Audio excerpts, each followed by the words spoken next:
அஸ்ஸலாமு அலைக்கும். எல்லோரும் எப்படி இருக்கிறீர்கள்? இன்று நம்ம வீட்டிலேயே மிக எளிமையாகவும் சுவையாகவும் செய்யக்கூடிய முட்டை குழம்பு ரெசிபியை பார்க்கப் போகிறோம். இந்த குழம்பு சாதம், இடியாப்பம், தோசை, சப்பாத்தி என எல்லாவற்றிற்கும் அருமையான சைட் டிஷ். வாங்க ரெசிபியை ஆரம்பிக்கலாம். முதலில் ஒரு பெரிய வெங்காயம், 2 தக்காளி, 2 பச்சை மிளகாய், சிறிதளவு புதினா, கொத்தமல்லி மற்றும் கறிவேப்பிலையை சுத்தம் செய்து நறுக்கி வைத்துக் கொள்ளுங்கள். அதேபோல் ஒரு உருளைக்கிழங்கையும் தோல் சீவி சிறிய துண்டுகளாக நறுக்கி வைத்துக் கொள்ளுங்கள்.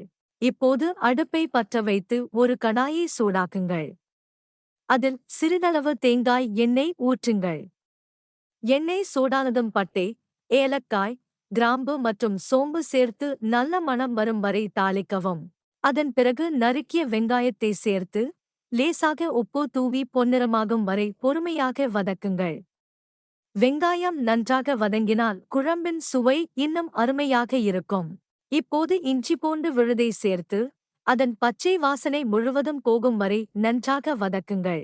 அடுத்து தக்காளி, பச்சை மிளகாய், புதினா, கொத்தமல்லி மற்றும் கறிவேப்பிலை சேர்த்து தக்காளி நன்றாக குழையும் வரை வதக்குங்கள். இப்போது வீட்டில் அரைத்த மசாலா பொடி, மிளகாய்த்தூள், மஞ்சள் தூள் மற்றும் கரம் மசாலாவை சேர்த்து மசாலாவில் இருந்து எண்ணெய் பிரியும் வரை நன்றாக வதக்குங்கள்.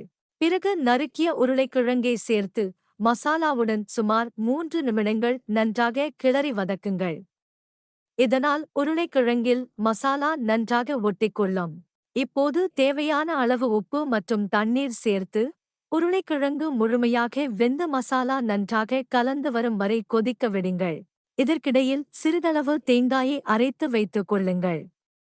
உருளைக்கிழங்கு நன்றாக வெந்ததும் அரைத்த தேங்காயை சேர்த்து மேலும் 5 நிமிடங்கள் மிதமான தீயில் கொதிக்க விடுங்கள். இப்போது 4 முட்டைகளை ஒன்றன் பின் ஒன்றாக குழம்பில் உடைத்து ஊற்றுங்கள். முட்டை உடையாமல் மெதுவாக கிளறி மூடி வைத்து முட்டை நன்றாக வேகும் வரை சமைக்கவும். முட்டை வெந்ததும் மேலே நறுக்கிய கொத்தமல்லி தழையை தூவி அடுப்பை அணைத்துவிடுங்கள். அவ்வளவுதான். சுவையான, மணமான, வீட்டுச் சுவை நிறைந்த முட்டை குழம்பு தயார்.